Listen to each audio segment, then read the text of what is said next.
Ahora estoy grabando. Entonces, eh, muy bien, buenas tardes. Voy a hacer una breve pasada por estas cosas que ya hemos mencionado.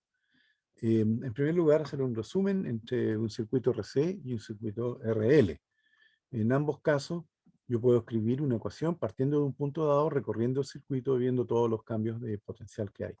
En este caso, la energía que entrega la FEM se disipa parcialmente en la resistencia del resistor y otra queda almacenada acá. Y en este caso del circuito donde hay una bobina o inductor, la energía de la batería, digamos, parte se disipa y otra parte va quedando almacenada aquí como campo magnético. Ahora bien, aquí estas dos curvas son muy parecidas. Yo puedo resolver la ecuación diferencial que resulta por el método de la separación de variables. Yo obtengo que la carga en el condensador es igual a una constante, que es la capacitancia por la FEM multiplicado por 1 menos la exponencial de este argumento, menos T sobre tau sub C, que es el producto de la resistencia del resistor por la capacitancia. Y la otra curva es muy parecida también. La corriente no se establece instantáneamente en el circuito, sino que tiene un crecimiento que es 1 menos una exponencial hasta que se establece una corriente, digamos, teóricamente en infinito, pero la diferencia con la corriente final se hace rápidamente muy pequeña. Entonces aquí tenemos también una constante que es la FEM partido por R, 1 menos la exponencial de menos T sobre tau sub L, y esta constante de tiempo es simplemente L partido por la autoinductancia partido por la resistencia. Ahora, la presencia de estas constantes obedece al hecho de que las funciones trascendentales tienen que tener argumentos adimensionales, así que si tengo tiempo arriba, tiene que haber un tiempo abajo también. La energía potencial eléctrica consiste en que el trabajo que realiza la FEM para cargar un condensador queda almacenado en el condensador como energía potencial que después se puede aprovechar o liberar, qué sé yo.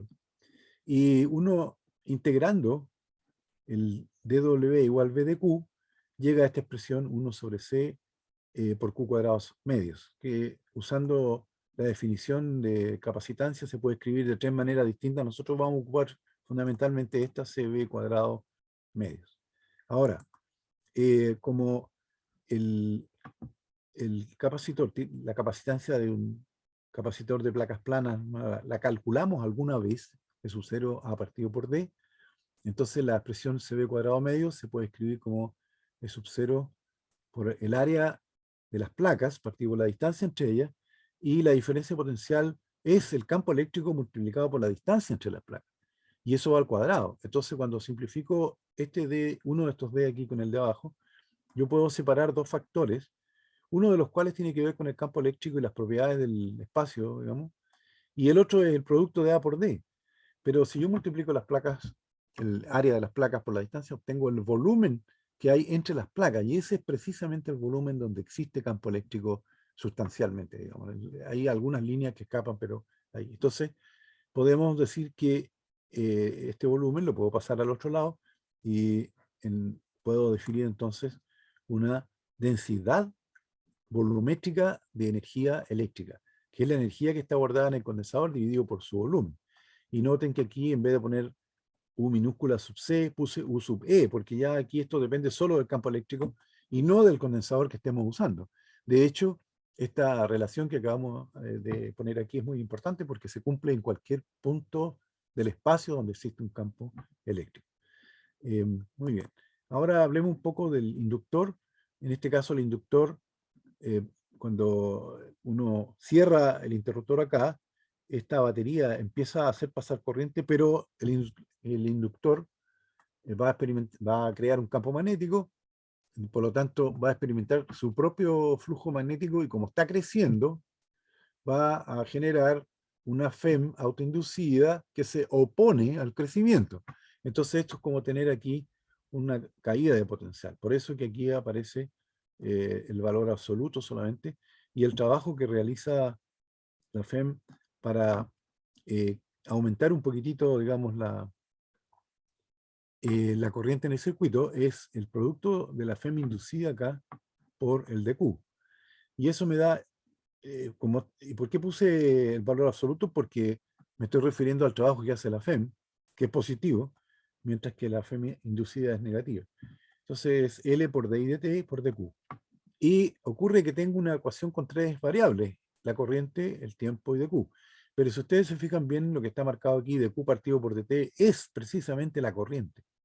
Entonces, finalmente, el trabajo realizado para aumentar un poco la corriente en un DI, cuando la corriente vale I, y lo quiero aumentar a I más DI, es L por I por DI. Y cuando yo integro esto desde cero hasta una corriente final I, digamos la corriente que se veía en el gráfico que está acá, ¿no? Este gráfico. Esta corriente de aquí es partido por R, ahí. Entonces, ahora me perdí. Entonces le puse I mayúscula y por lo tanto tengo una energía almacenada que es igual a la autoinductancia multiplicada por la corriente al cuadrado medios. Ya, entonces ahora queremos hacer algo parecido que lo que hicimos con el capacitor. Nosotros podemos calcular la autoinductancia en algunos casos simples como esta bobina toroidal. Es una bobina que está enrollada en torno a una especie de donut, aquí, o sea, un neumático, digamos. Y uno puede calcular el campo magnético usando la ley de Ampère y llega a que el campo magnético en el interior de la bobina vale mu sub 0 por el número de espiras que tiene la bobina, por la corriente y partido por 2πr, que sería, digamos, la circunferencia que va por el centro de la bobina. Y con esta información, ¿cierto? Uno puede calcular cuánto vale la autoinductancia, que es el flujo partido por la corriente. Y eso me da entonces mu sub 0. Observen que aparece un n cuadrado, porque el campo magnético depende de n, pero también a su vez, cuando yo calculo el flujo, tengo que calcular el flujo total y ese son n veces el flujo de una espira, por eso aparece n cuadrado. Aparece el área, porque el flujo es campo magnético multiplicado por el área de la sección transversal que hay aquí, ¿cierto? Y aparece el 2πr, que es el perímetro central de esta cosa. Así que si despejamos la corriente y reemplazamos aquí arriba todo eso, me da una expresión para la energía potencial almacenada en el campo magnético, que se puede separar en dos factores. Uno que tiene que ver solamente con el campo magnético y con esta constante mu sub 0 que depende solo de las propiedades del espacio, multiplicado por el área de la sección transversal, multiplicado a su vez por R, y este producto es el volumen interior de esta bobina toroidal. Entonces eso nos lleva rápidamente a definir una densidad volumétrica de energía magnética que sería U sub E partido por el volumen, en Joule por metro cúbico. Y a continuación hay un resumen acá, que va a estar por supuesto en la PPT. Aquí tenemos las energías que dependen de cada dispositivo, depende de qué tipo de condensador tengo, cuántos farad tiene, etcétera. Pero si yo divido estas expresiones por los respectivos volúmenes, obtengo ahora las densidades volumétricas de energía, que ya no dependen de las características de los dispositivos, porque dependen solamente de esta constante, que es una propiedad del vacío, y el campo magnético. Entonces, en cualquier lugar del espacio, ahora ya, aunque no tengan dispositivos ni circuitos donde tengan o un campo eléctrico o un campo magnético, ustedes tienen energía almacenada con esta densidad volumétrica en Joule partido por metro cúbico. Enseguida lo que discutieron ustedes en el último taller, lo voy a revisar rápidamente, es un circuito en el cual no hay batería. Solamente hay un condensador cargado, un interruptor, que lo voy a cerrar en algún momento, y un inductor. Entonces uno podría pensar que al cerrar aquí, este capacitor se descarga instantáneamente, pero obviamente que eso no va a ocurrir, porque en la medida que aquí empieza a pasar carga, hay una corriente que empieza, por supuesto, a crecer, y entonces esto se va a oponer al crecimiento y va a generar una FEM opuesta, y eso está, en el taller lo hicieron de una manera, recorriendo el circuito y viendo las caídas de potencial. Pero aquí lo vamos a hacer de otra manera que es bien interesante también. Aquí no hay que complicarse mucho con los signos. Uno dice, mira, en un instante cualquiera, la energía total que guarda este circuito es la suma de la energía que está en el condensador más la energía que está en el inductor. Eso tiene que permanecer constante. Y por lo tanto yo reemplazo los valores, Q cuadrado sobre 2C más LI cuadrado medio, las que encontramos recién, tiene que ser constante.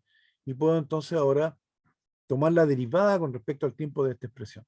La derivada de una constante cero, así que el lado derecho va a tener cero.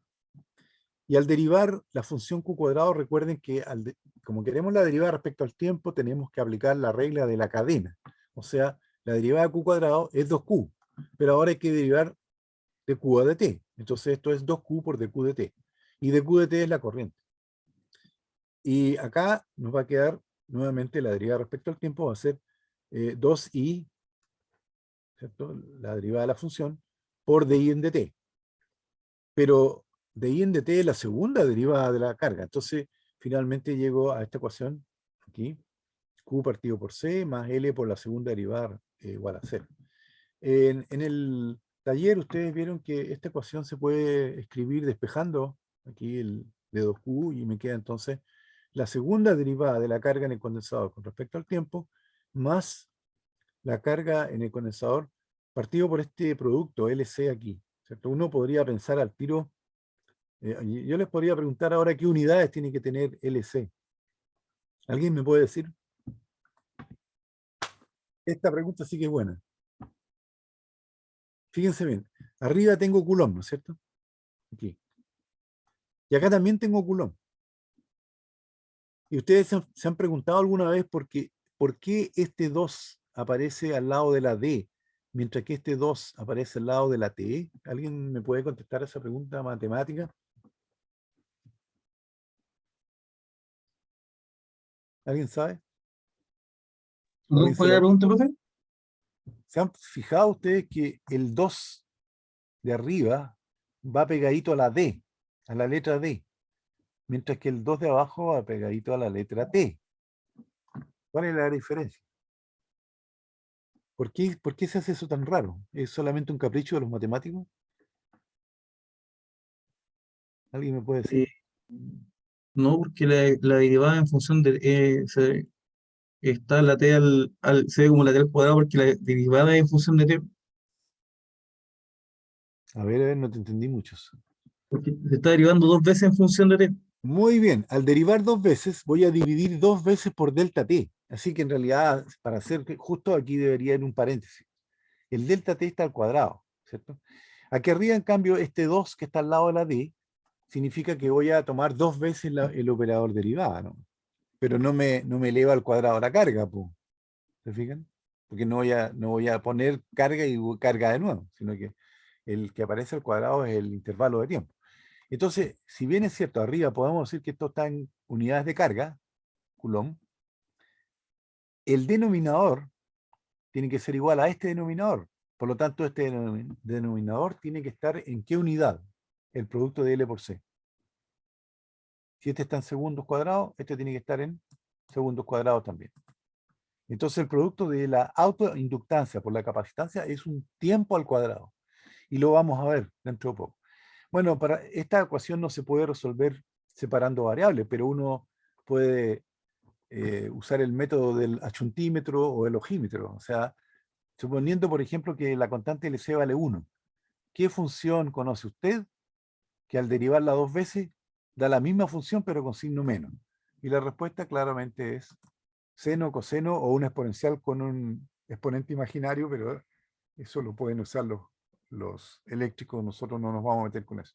En este caso, vamos a elegir la función coseno. ¿Por qué? Bueno, porque yo sé que vamos a partir con el valor máximo de la carga y si la carga va a ser descrita por alguna de estas funciones, mejor que sea por el valor coseno que tiene su valor máximo en t igual 0. ¿Okay? Entonces podemos tomar la derivada y la segunda derivada nos queda esto y ahora podemos reemplazar todo esto en la ecuación diferencial original y obtenemos lo que había anunciado que omega, la constante omega, es igual simplemente a raíz de 1 sobre LC, lo cual está muy bien porque LC son segundos al cuadrado y esto es raíz de segundo al cuadrado, 1 partido por segundo, y tiene unidades de radianes por segundo que efectivamente son las unidades que tiene que tener para que tenga consistencia esta ecuación de aquí arriba. Entonces, ahora nos queda todavía esta constante delta, pero como en el instante cero la carga en el condensador vale Q sub 0, entonces esta delta tiene que ser 0 para que me dé el valor máximo del coseno. Así que delta vale 0 y la solución de esta ecuación es que la carga vale Q sub 0, la carga que había originalmente en el condensador, aquí debería decir Q sub 0, ¿no? Pero bueno. Y multiplicado por el coseno de omega t, donde omega t tiene las unidades correctas porque omega está en radianes por segundo y el tiempo está en segundos. Y la corriente es la derivada de esto, ¿cierto? Y por lo tanto tenemos entonces ahora la solución de esta ecuación. Aquí hice un pequeño desarrollo trigonométrico donde demostré que si el periodo de la función coseno es 2pi, entonces el periodo de esta función coseno omega t es también 2pi, pero factorizando por omega, yo puedo escribir que la solución es omega por t más 2pi partido por omega. Entonces este 2pi partido por omega es muy importante porque es el periodo de las oscilaciones. Y la corriente está dado por esto acá, menos omega q sub 0 en omega t, y esto entonces se puede graficar. La carga en el condensador parte en su valor máximo y llega al valor 0, pero no, lo curioso es que no se queda ahí, sino que se carga para el otro lado, vuelve a subir otra vez al valor máximo y comienza una oscilación, a diferencia de lo que ocurría con la descarga del condensador con una resistencia. ¿Se acuerdan? Aquí no. Este dispositivo que almacena carga y genera campo eléctrico, y este dispositivo que crea corriente y almacena campo magnético, están jugando a pelotearse la energía para allá y para acá, lo vamos a ver al tiro. Y entonces aquí la energía en el condensador vale Q sub 0 sobre 2C por el coseno de omega t al cuadrado. Y en el inductor es L omega cuadrado Q sub 0 cuadrado medio por el seno omega t al cuadrado. Ahora, como omega se puede escribir en función de L y C, entonces este L cuadrado omega es 1 sobre C y finalmente llegamos que la energía almacenada en el inductor es la carga inicial partido por 2C por el seno al cuadrado. Y la almacenada en el capacitor es Q sub 0 partido por 2C, la misma constante por el coseno. Así que si uno suma esas dos cosas, me queda esto, y yo puedo darme cuenta de inmediato que, si bien es cierto, en un instante dado t, parte de la energía está como energía eléctrica y parte está como energía magnética, ¿no es cierto? Aquí están arriba los dos términos. Sin embargo, al sumarlos, los dos, en un instante dado cualquiera, me da la constante Q sub 0 al cuadrado por sobre 2C, que corresponde a la carga total en el condensador inicialmente, cuando no había corriente. Muy bien. Y aquí está entonces la energía total del sistema, es constante. La energía en el condensador está en azul, parte con el valor máximo, disminuye hasta 0. Es decir, hay un instante en el cual hay 0 carga. Claro, cuando hay 0 carga en el condensador, hay 0 energía ahí. Y después sube de nuevo acá. Y la corriente hace lo inverso, la energía en el inductor parte con 0, bueno, hay corriente, llega a un valor máximo justo cuando el condensador está descargado, y la suma en cualquier tiempo que ustedes tomen va a ser constante, igual a la energía inicial que había en el condensador. Muy bien. Y ahora pasamos entonces a la parte medular de esta clase.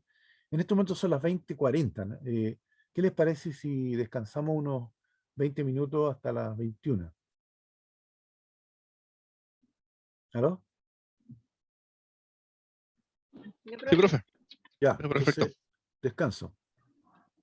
Profe, Sí, disculpe, buenas noches. Le mandé un bueno, correo a ver si lo sí, puede ver. sí, Si sí. quiere, por- Vale, Lo vamos a conversar después cuando volvamos, ¿no? ya, gracias, profe. Chao. Muy bien, bienvenidos de vuelta a la segunda parte. Entonces vamos a hablar ahora de las leyes de Maxwell. Voy a terminar un poco antes para que conversemos acerca del certamen. Y entonces vamos a partir con las leyes que ya conocemos. Maxwell tomó las ecuaciones que se sabían y encontró que había una relación entre todas ellas, una simetría, y que entre las cuatro ecuaciones describían todo lo que se sabía sobre el campo magnético, excepto que había una que estaba incompleta. La primera ecuación de Maxwell es simplemente la ley de Gauss. Y la ley de Gauss establece una relación entre una propiedad que se llama el flujo del campo eléctrico a través de una superficie cerrada, ¿cierto? ¿Me están escuchando bien o no? Sí, profe. Sí, profe.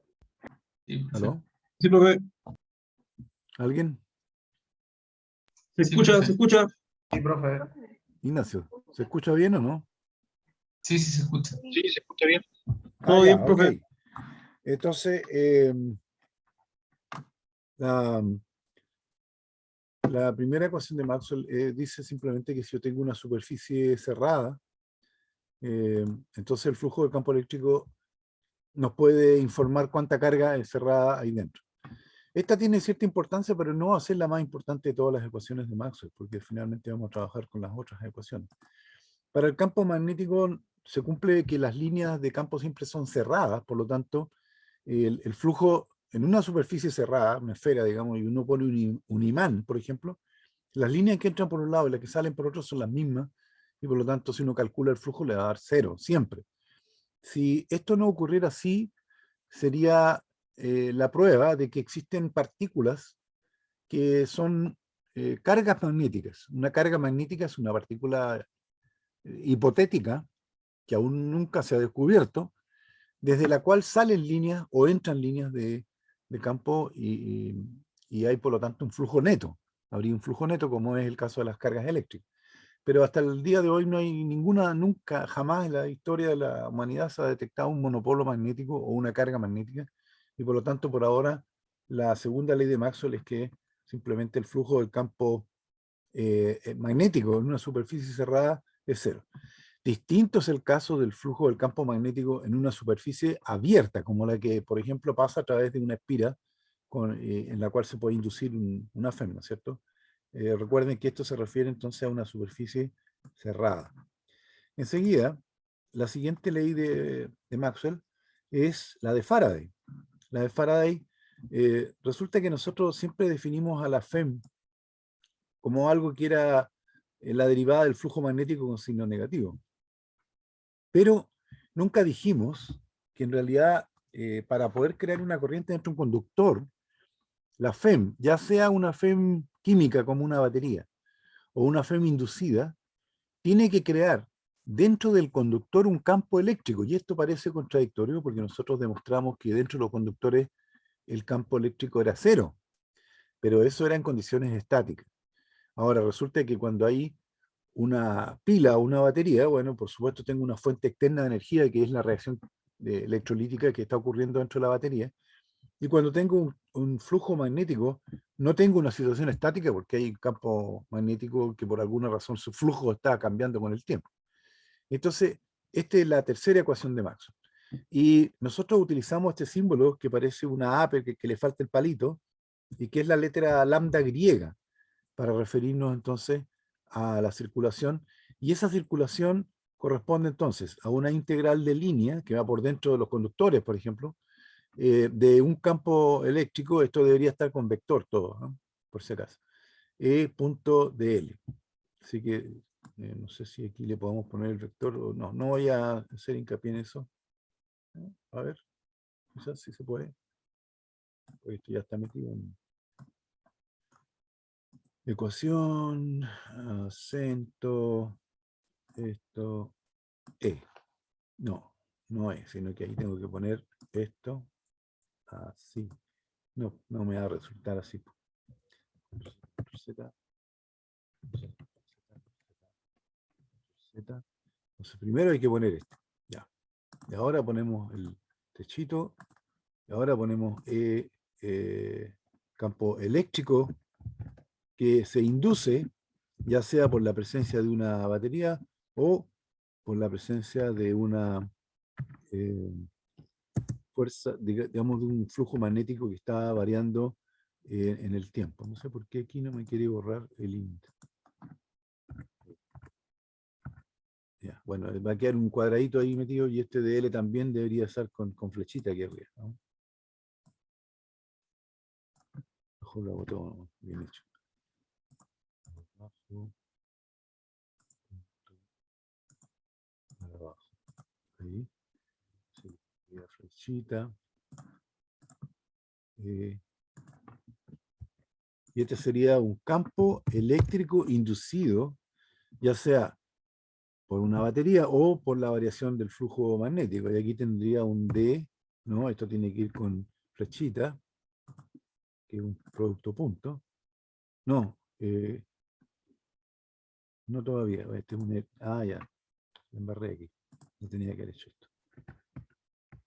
Ahí. Esto es un simple D nomás. Aquí no necesito su índice.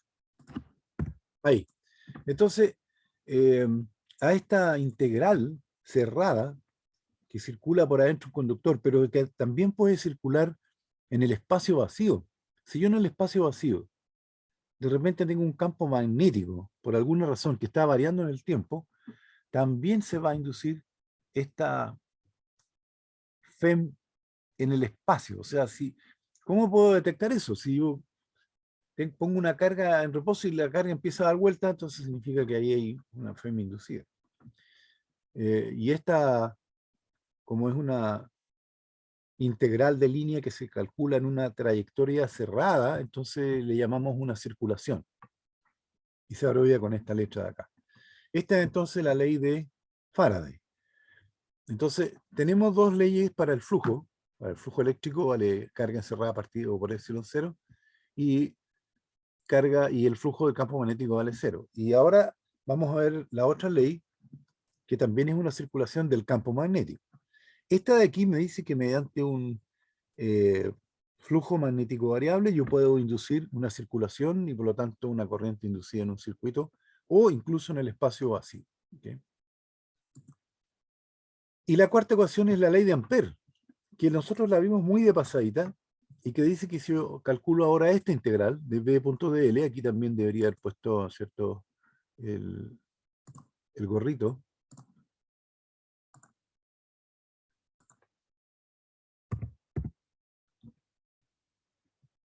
No es así, está mal puesto. Es un D gorrito L.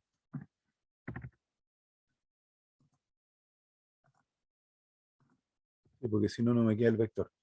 Y es igual a la integral cerrada también de B coseno de L. Esto es mu sub 0 por la corriente enlazada. Esto lo vimos muy al final de la clase de campo magnético, donde había una corriente recta y yo entonces inventaba una trayectoria circular alrededor de esa corriente que la enlazaba, y me daba cuenta que si calculaba esta integral del campo, acuérdense que el campo magnético producido por un alambre recto largo es mu sub 0i partido por 2πr. Entonces, si yo multiplico eso por un vector de L ahora, como si calculara una especie de trabajo, pero no es un trabajo, entonces tendría 2πr, 2πr aquí por V, por mu sub 0, qué sé yo, y al final se van los R y me queda mu sub 0 por la corriente enlazada. Entonces, si yo calculo la integral cerrada por una línea, digamos, una línea cerrada, de B.dl, me va a dar igual a mu sub 0 por las corrientes enlazadas. Ahí hay que fijarse que si van en el mismo sentido de la mano derecha, entonces son positivas, pero si están cruzando para el otro lado son negativas. Así que tengo una cuarta ecuación, que es que la circulación del campo magnético es igual a mu sub 0i enlazada.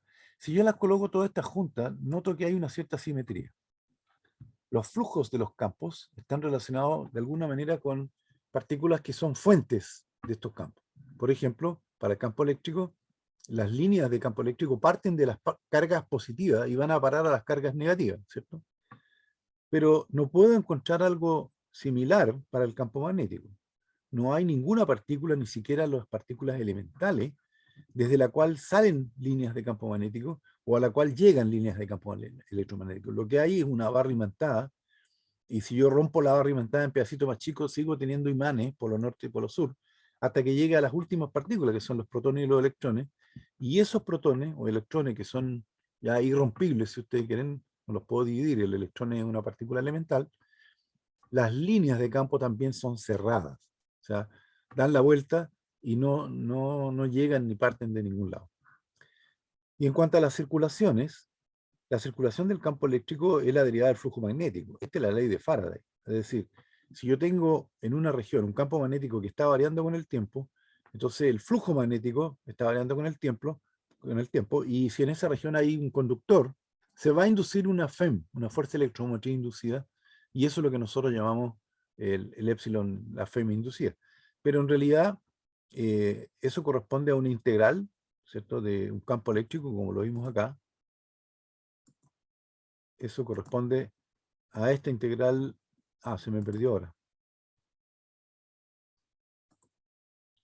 ¿Y dónde está la cosa esa? Aquí. Esta es la ley de Gauss. Estas son integrales de área, integrales de superficie. Esta de acá. Lo que nosotros llamamos la FEM inducida, o sea, hacer circular corriente, porque estamos moviendo un imán, significa que estamos creando un campo eléctrico inducido dentro de ese conductor. Entonces, a esta integral nosotros le llamamos circulación de E, y por eso que aparece aquí como una de las 4 ecuaciones.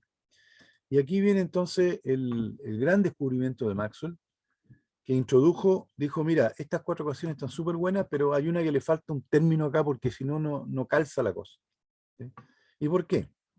Bueno, él dijo, supongamos que yo tengo una corriente. Esto tiene que ver con esto.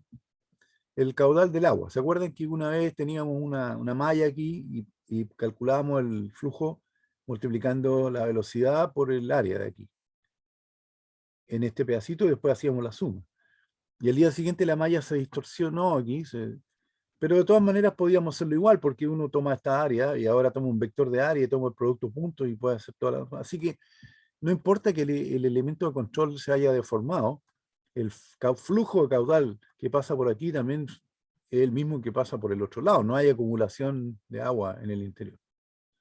Entonces, supongamos, miren por ahora la parte izquierda, tenemos una corriente aquí, ¿cierto? Y nosotros dibujamos acá un contorno de integración arbitrario, y elegimos un círculo por simetría, ¿no? Y acá tenemos entonces que este círculo tiene un área, y este sería como el área de nuestro elemento de control, porque a través de él está pasando un flujo de cargas portadores convencionales positivos. ¿Está claro? Lo que dice la ley de Ampère es que si yo calculo la circulación, o sea, la integral del campo magnético en este círculo, eso es proporcional a la corriente que va pasando por dentro de este elemento de control. Eso dice la ley de Ampère. La voy a mostrar de nuevo para que la vean, ¿no? La circulación del campo magnético, que es la integral del campo magnético punto dl en ese círculo, es proporcional a la corriente que pasa por el área del elemento de control. Eso es lo que dice la ley de Ampère. Y al igual que en el caso del caudal del agua, si esta superficie yo la deformo, como si esto fuera de un globo, digamos, bueno, no importa nada porque la corriente es recta y sigue pasando por acá la misma corriente, y por lo tanto, esta integral de línea no tiene que ver con el área de esta superficie, porque la corriente, digamos, no se va a detener ahí, ¿cierto? A menos que se diera la vuelta y se devolviera ahí, entonces ya no sería el mismo sistema. Diciéndolo en resumen, la ley de Ampère establece que si yo elijo un contorno de integración acá y hago la integral del campo magnético punto dl, aquí es fácil porque por la simetría va a ser simplemente la magnitud del campo multiplicado por 2πr. Entonces, y la magnitud del campo es mu sub 0i partido por r. Entonces lo que me da finalmente es que esa circulación se me dan todas las R, los 2π, etcétera, me queda simplemente igual a la corriente multiplicado por mu sub 0. Eso es lo que me dice la ley de Ampère. Pero no importa si la corriente pasó por este elemento de control o si este elemento se deformó y formó aquí como un globito, porque la corriente igual va a pasar, aunque no va a pasar por allá. Ahora, ese pequeño cosito que tengo ahí lo tendría que haber puesto aquí, en realidad, ¿cierto? Ahí.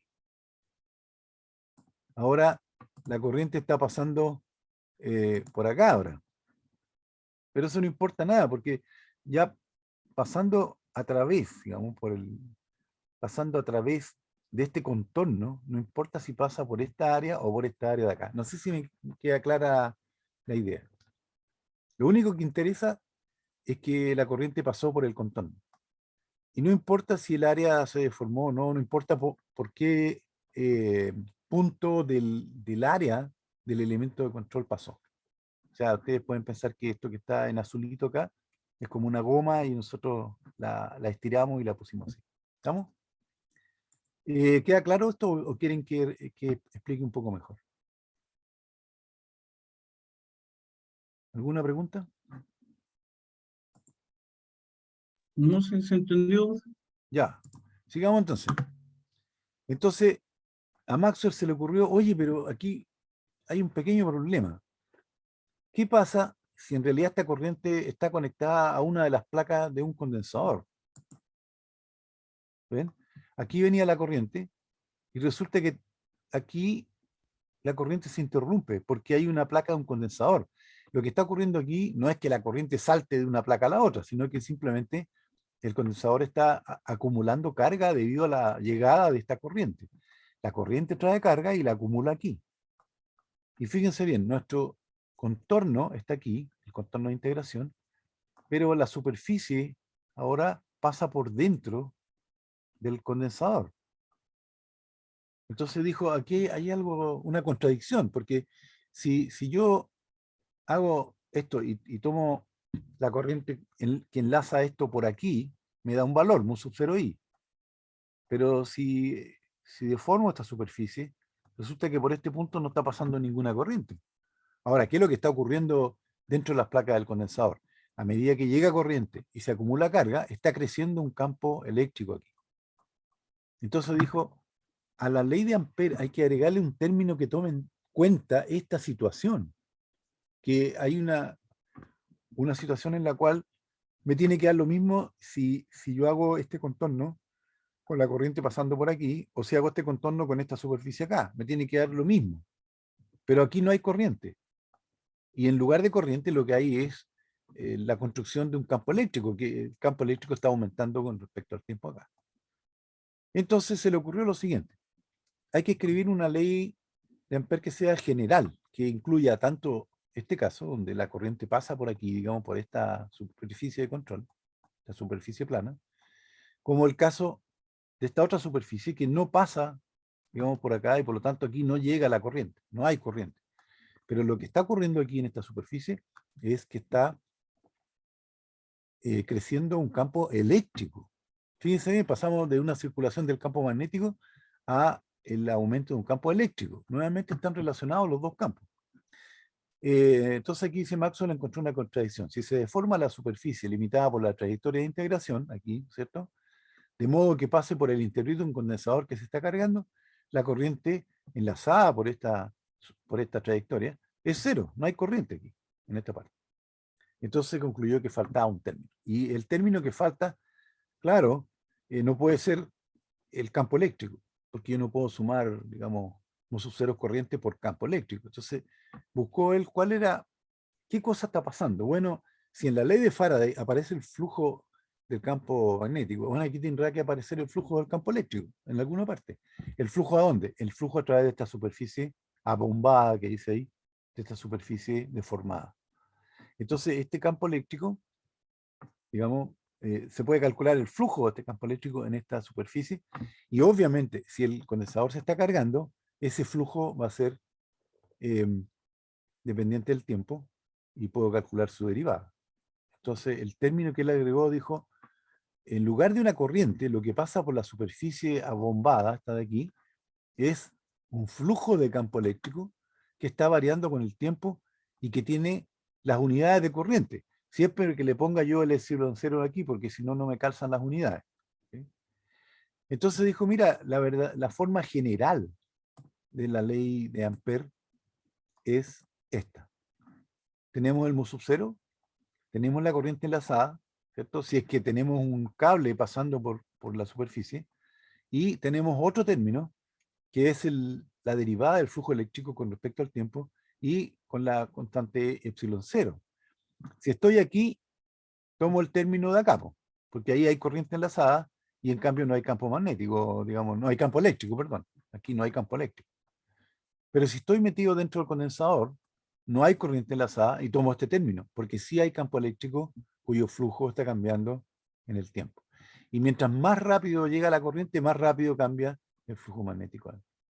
Y esto es lo que se llama la ley de Ampère-Maxwell, porque ahora digamos que incluye todos los casos. Bueno, la pregunta es, ¿no pasará algo con los monopolos magnéticos? Porque entonces la cosa quedaría así. Es probable que en el futuro alguien descubra que los monopolos magnéticos existen o existieron en alguna época del universo o van a existir o qué sé yo. Y entonces las leyes quedarían absolutamente simétricas porque aquí aparecería algo así como mu sub 0 multiplicado por una carga magnética. Una carga magnética sería una partícula que produce campo magnético por sí sola. O sea, que tiene líneas de campo saliendo de ella, por ejemplo. Sería un puro polo norte. Ustedes saben que los imanes, si uno los corta por la mitad, tiene una barra y dice polo norte, polo sur, lo rompe por la mitad, no se queda con un norte al lado y un sur al otro lado, sino que cada pedazo es un norte-sur, norte-sur. Y esto lo puede seguir rompiendo hasta donde quiera y va a llegar al electrón que tiene un norte y tiene un sur. Así que no, hasta el día de hoy no se ha encontrado, pero si llegan a aparecer, aquí va a aparecer un mu sub 0 por la carga magnética, y entonces aquí aparecería otro término que correspondería a este, y sería mu sub 0 por una corriente de monopolos. Y ahí sí que las cuatro ecuaciones quedarían bellísimamente simétricas. ¿Okay? Estas son entonces, digamos, para una persona como yo, que siempre me ha gustado la física, o sea, yo soy ingeniero civil químico, pero me pasé a la física porque encontré que era mucho más bonita. Esto es bellísimo, porque es muy compacta la notación. Te fijas en todo lo que hay detrás aquí hay una integral de superficie, qué sé yo, aquí también. Aquí hay una integral de línea que a su vez es una fuerza electromotriz que hace circular corriente. Aquí también hay una integral de línea. Aquí hay un flujo eléctrico que está variando en el tiempo, etcétera, etcétera. Estos dos flujos de aquí son a través de superficies abiertas, mientras que estos dos flujos de acá son a través de superficies cerradas. Y estas cuatro ecuaciones, primero, uno puede probar con estas ecuaciones de acá, ¿sí?, que la carga eléctrica tiene que conservarse. Esa es una primera cosa que contiene.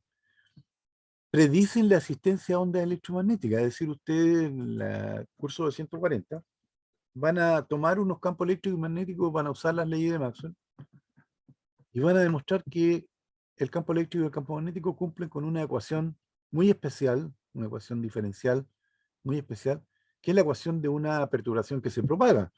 Y con esto volvemos al inicio del curso, cuando yo le dije, mira, si hay un electrón en la Tierra aquí que se mueve para allá, ¿cuánto se demora el otro tipo en el planeta Marte en darse cuenta que la fuerza de Coulomb tiene que disminuir? Bueno, lo que tarda la perturbación en propagarse a través del espacio vacío. Y eso está contenido en estas ecuaciones. De estas ecuaciones vamos a encontrar esa ecuación de onda. Y enseguida, predicen la velocidad de propagación de las ondas electromagnéticas en el vacío. Y lo curioso es que, en realidad, esta velocidad no es la velocidad de la luz solamente, ni tampoco es la velocidad de propagación de la onda electromagnética solamente, sino que también es la misma velocidad con que se propagan las ondas gravitacionales. Y ahí sí que los físicos no han podido encontrar todavía la teoría que unifique las dos. ¿Qué tiene que ver esta relación, de su cero mu su cero, con la constante de gravitación universal de Newton? Esa conexión la física aún no ha logrado hacerla. Han surgido teorías, digamos, de juntar la mecánica cuántica con la relatividad de Einstein, y ahí entonces quedaría todos los campos unificados en uno solo. Einstein dedicó todos los últimos años de su vida, desde como el año 40 para adelante hasta el 50 y tanto que murió, a tratar de que el campo eléctrico magnético, el campo gravitacional, y por lo menos poder unificarlos en un solo campo, porque ¿cómo es posible que una onda gravitacional que no tiene nada que ver con campo eléctrico y magnético viaje a una velocidad que está predicha por estas constantes de sub 0 mu sub 0 que tienen que ver con campo electromagnético? Y por lo tanto, estas ecuaciones de aquí ya son ecuaciones relativísticas, o sea, cuando lleguen a la teoría general de la relatividad, estas ecuaciones no sufren cambio aquí, como si sufrieron cambio en las ecuaciones de Newton, porque Newton partió de postulados en los cuales el tiempo era absoluto, el espacio también, y después resulta que la teoría de la relatividad dice que en realidad no es tan así, etc. Sin embargo, estas, a pesar de haber sido publicadas en 1840 y tanto, estamos hablando cuando Chile tenía 30 años de república, pues, ¿eh? O sea, son ecuaciones bastante antiguas. Y las aplicaciones vinieron después, con las máquinas eléctricas, los transformadores, la corriente alterna, los motores eléctricos, etcétera, todo lo que ustedes conocen. Y después vino la electrónica, que ya fue la aplicación de la física cuántica a estas teorías de aquí también. Así que estas son las 4, se las presento. El único problema que yo les veo a estas ecuaciones es que son integrales. Pues. Si este es un integral de superficie, este es un integral de línea. Entonces la pregunta es, oiga, profe, yo aquí calculo un flujo en una esfera y me puedo saber cuánta carga neta hay encerrada. Pero no puedo saber dónde está la carga, ni si hay cargas positivas, negativas. ¿Qué pasa si yo achico esta superficie y la hago infinitesimal? Ah, te da 0 igual 0. 0, digamos, el flujo, 0 la carga, porque vaya a llegar a 0 igual 0, va a llegar a un punto en el espacio. Entonces, lo interesante que vamos a hacer nosotros en el curso de 140 es que antes de tender esto a 0, vamos a dividir a los dos lados por un elemento de volumen. O sea, vamos a tomar un volumen, un cubito, y vamos a aplicar esta ecuación, pero vamos a dividir por el volumen y lo vamos a hacer tender a 0, y vamos a transformar estas ecuaciones que están expresadas en términos de integrales, ahora van a quedar expresadas en términos de operadores diferenciales. Ustedes conocen, por ejemplo, el operador... ¿conocen algún operador diferencial? El gradiente, por ejemplo, ¿conocen? ¿Alguien conoce Gradiente, rotor, el rotor? Muy bien. La divergencia, exactamente. Entonces, divergencia. claro, si yo agarro estos flujos, por ejemplo, y antes de hacerlos tender a 0, digamos, divido por un elemento de volumen, aquí voy a llegar a divergencia, y como dividí por el volumen, aquí voy a tener la densidad de carga. Y acá voy a decir que la divergencia es 0. Y cuando tome esta circulación, y antes de hacer tender a 0, digamos, el loop, el lacito, digamos, la trayectoria, la voy a hacer tender a 0. Pero antes voy a ir por el área, aquí. El área enlazada por esta trayectoria de integración. Entonces voy a obtener el rotor, exactamente. Y al otro lado, en vez de obtener la derivada del flujo con respecto al tiempo, voy a obtener simplemente la derivada del campo magnético directamente, y acá la derivada de la corriente directamente, aquí la derivada del campo eléctrico y acá la derivada de la corriente con respecto al tiempo. Ahora, para las ondas electromagnéticas no vamos a ocupar este término, porque obviamente no hay corrientes libres en el espacio. Vamos a ocupar este de aquí. Así que este término que acabamos de introducir, que se llama corriente de desplazamiento, no sé por qué se llama así en realidad, un mal nombre, es la corriente equivalente que hay en una zona interior de un condensador cuando está llegando una corriente por el otro lado. Eso es. Así que este producto es una corriente que no es un movimiento de carga, sino que es una variación del flujo eléctrico. Y estas son las leyes de Maxwell, y hasta aquí quería llegar yo para terminar. Y ahora podemos conversar del certamen. Yo había propuesto que corriéramos todo, ¿cierto? Hacer el taller el miércoles, el certamen el viernes, etcétera. Pero hay compañeros que me escribieron que habían hecho arreglos en sus trabajos para poder venir el miércoles a dar el examen presencial. Así que yo propongo un plan B. Hagamos el certamen el miércoles, pero todo lo que hablamos hoy día no entra para el certamen, ni para el recuperativo tampoco. ¿Qué les parece? ¿A votos? Parece Quiero ver. perfecto. Sí, también me parece. Perdón. Ya, quiero ver las manitos arriba ahí. Ya, Jimmy Coronado está de acuerdo, Catalina también, Emilio Zurita también, Ignacio Espinosa, nadie se opone, digamos, ¿no? Entonces sería del 6 al 9. Exactamente, solamente entraría hasta la clase 9, 6, 7, 8, 9, 4 clases.